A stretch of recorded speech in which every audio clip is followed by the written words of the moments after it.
India में शुरू हुआ सीटों का बंटवारा। सपा ने कांग्रेस से पूछा, लड़ने के लिए नहीं, जीतने वाली सीटें बताएं। लोकसभा चुनाव को लेकर बने विपक्षी गठबंधन INDIA में सीटों के बंटवारे पर मंथन शुरू हो गया है। गठबंधन में यूपी से सबसे मजबूत स्थिति समाजवादी पार्टी की है। सपा ने गठबंधन की समन्वय समिति में कांग्रेस से सीटों व प्रत्याशियों का ब्यौरा मांगा है। सपा ने पूछा है कि केवल लड़ने के लिए नहीं बल्कि जीतने वाली सीटों के बारे में बताएं। लोकसभा चुनाव को लेकर बने विपक्षी गठबंधन INDIA में सीटों के बंटवारे पर मंथन शुरू हो गया है। गठबंधन में यूपी से सबसे मजबूत स्थिति समाजवादी पार्टी की है। सपा ने गठबंधन की समन्वय समिति में कांग्रेस से सीटों और प्रत्याशियों का ब्यौरा मांगा है।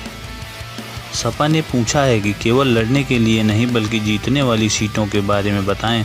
दरअसल सपा अध्यक्ष अखिलेश यादव पहले ही कह चुके हैं कि यूपी में सीटें बांटने का काम उनकी पार्टी ही करेगी, इसलिए सपा अब कांग्रेस से सीटों का ब्यौरा मांग रही है। कांग्रेस यूपी में 30 सीटों पर लड़ना चाहती है चुनाव। सूत्रों के अनुसार कांग्रेस प्रदेश में गठबंधन के तहत करीब 30 सीटों पर लड़ना चाहती है। सपा नेतृत्व का मानना है कि सिर्फ लड़ने के लिए नहीं बल्कि जीत के समीकरण के लिहाज से सीटें तय करना चाहिए। सपा ने कांग्रेस से उन सीटों का ब्यौरा मांगा है जिसमें वह मजबूत स्थिति में मानती है। सूत्रों के अनुसार सपा कांग्रेस को 20 से 25 सीटें ही देना चाहती है, वहीं रालोद को 5 सीटें तक मिल सकती हैं। आइए अब 5 राज्यों के चुनाव की तरफ रुख करते हैं। मध्य प्रदेश, राजस्थान और छत्तीसगढ़ में बीजेपी कांग्रेस के बीच कितना फासला, किसकी होगी जीत? सर्वे में चौंकाने वाला खुलासा हुआ है। अगले महीने होने वाले विधानसभा चुनाव से पहले राजस्थान, मध्य प्रदेश और छत्तीसगढ़ में जनता का मिजाज जानने के लिए फास्ट न्यूज़ JS के लिए सी वोटर ने सर्वे किया है। मध्य प्रदेश, राजस्थान और छत्तीसगढ़ समेत 5 राज्यों में अगले महीने विधानसभा चुनाव होने हैं। इन चुनावों को लोकसभा चुनाव 2024 से पहले सेमीफाइनल के रूप में देखा जा रहा है। कुछ एक जगहों पर चुनाव की तारीखें अलग अलग हैं, लेकिन मतगणना एक ही दिन यानी 3 दिसंबर को होगी। निर्वाचन आयोग के मुताबिक राजस्थान में 25 नवंबर, मध्य प्रदेश में 17 नवंबर और छत्तीसगढ़ में 7 और 17 नवंबर को 2 चरणों में मतदान होगा। राजस्थान में पिछले 5 विधानसभा चुनावों से हर 5 साल में सरकार बदल जाने की परंपरा चली आ रही है।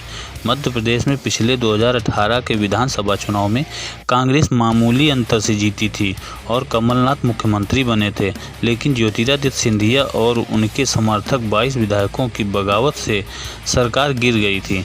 इसलिए MP में कांग्रेस की जोर शोर से तैयारी कर रही है।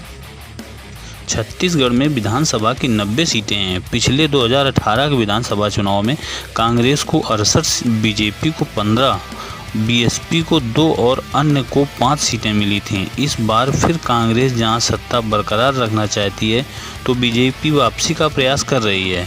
इस बीच चुनाव से जुड़े कई अहम सवालों के साथ सी वोटर ने फास्ट न्यूज़ JS के लिए ताज़ा सर्वे किया है। आइए जानते हैं कि सर्वे में जनता ने क्या कुछ प्रतिक्रियाएं दी हैं। 3 राज्यों में बीजेपी की ओर से कुछ सांसदों को उम्मीदवार के रूप में उतारे जाने पर जनता ने अपनी राय सर्वे में दी है। मध्य प्रदेश में 42%, राजस्थान में 50% और छत्तीसगढ़ में 46% लोगों का कहना है कि बीजेपी के सांसदों को टिकट देना मास्टर स्ट्रोक है। सर्वे में शामिल हुए मध्य प्रदेश के लोगों में से 55%, राजस्थान के 61% और छत्तीसगढ़ के 63% लोग मानते हैं कि 2024 के लोकसभा चुनाव में बीजेपी नए चेहरों को मौका देगी। सर्वे के नतीजे कह रहे हैं कि 39% लोगों की नज़र में मध्य प्रदेश में बीजेपी ने एंटी इनकम्बेंसी की काट ढूंढ ली है। हालांकि 36% लोगों ने नहीं में जवाब दिया है। नतीजे यह भी बता रहे हैं कि राजस्थान में सांसदों को टिकट देने पर बीजेपी में शुरू हुई बगावत को लेकर 44% लोगों ने कहा है कि बहुत ज़्यादा नुकसान होगा। राजस्थान विधानसभा चुनाव के लिए बीजेपी ने अभी अपना CM चेहरा घोषित नहीं किया है। इस पद के लिए पूर्व मुख्यमंत्री वसुंधरा राजे के नाम की चर्चा है, हालांकि उनके नाम की भी घोषणा नहीं हुई है। इससे बीजेपी को फायदा होगा या नुकसान, इस बारे में जनता ने राय दी है। सर्वे में 43% लोगों ने कहा है कि बीजेपी को फायदा होगा और 42% ने कहा है कि नुकसान होगा। कांग्रेस ने जातीय जनगणना, बिजली बिल में छूट, ओबीसी आरक्षण जैसे चुनावी वादे किए हैं। चुनाव में इसका फायदा होगा। विधानसभा चुनावों के मद्देनज़र कांग्रेस ने जातीय जनगणना, बिजली बिल में छूट, अन्य पिछड़ा वर्ग के आरक्षण जैसे चुनावी वादे किए हैं। इसे लेकर मध्य प्रदेश में सर्वे में शामिल 53%, राजस्थान में 40% और छत्तीसगढ़ में 42% लोगों ने कहा है कि इन वादों का बहुत फायदा होगा। सर्वे में मध्य प्रदेश के 32%, राजस्थान के 38% और छत्तीसगढ़ के 32% लोगों ने कहा है कि विधानसभा चुनाव में इजराइल हमास युद्ध भी एक मुद्दा बनेगा और बीजेपी को फायदा होगा। आइए दूसरी खबर में जाने से पहले चैनल को सब्सक्राइब करें और लाइक करें। क्या कांग्रेस ने शिवराज सिंह चौहान को बुधनी सीट पर दे दिया है वॉकओवर? कांग्रेस मध्य प्रदेश के कुल 230 विधानसभा सीटों में से 144 सीटों पर पार्टी ने उम्मीदवार घोषित कर दिए हैं, जिनमें से कांग्रेस ने कई पुराने विधायकों को ही एक बार फिर मौका दिया है। नवरात्र के पहले दिन कांग्रेस ने 3 राज्यों छत्तीसगढ़, तेलंगाना और मध्य प्रदेश में होने वाले विधानसभा चुनाव के लिए उम्मीदवारों की पहली लिस्ट जारी कर दी है। मध्य प्रदेश के कुल 230 विधानसभा सीटों में से 144 सीटों पर पार्टी ने उम्मीदवार घोषित कर दिए हैं। इन 144 प्रत्याशियों में से 60 से ज़्यादा चेहरे पुराने ही हैं, यानी कांग्रेस ने पुराने विधायकों को ही एक बार फिर मौका दिया है। लिस्ट के अनुसार प्रदेश के कांग्रेस अध्यक्ष कमलनाथ छिंदवाड़ा विधानसभा सीट से मैदान में उतरेंगे, जबकि बीजेपी प्रत्याशी शिवराज के सामने बुधनी विधानसभा सीट से एक नया प्रयोग करते हुए पार्टी ने विक्रम मस्ताल को टिकट दिया गया है। विक्रम मस्ताल टीवी सीरियल एक्टर हैं और वह साल 2008 में रामायण सीरियल में भगवान हनुमान का किरदार निभा चुके हैं। विक्रम मस्ताल को खुद पूर्व मुख्यमंत्री और प्रदेश कांग्रेस अध्यक्ष कमलनाथ ने पार्टी की सदस्यता दिलाई थी। सदस्यता मिलने के बाद से ही वह मुख्यमंत्री शिवराज सिंह चौहान की बुधनी विधानसभा सीट में अधिक सक्रियता बनाए हुए थे।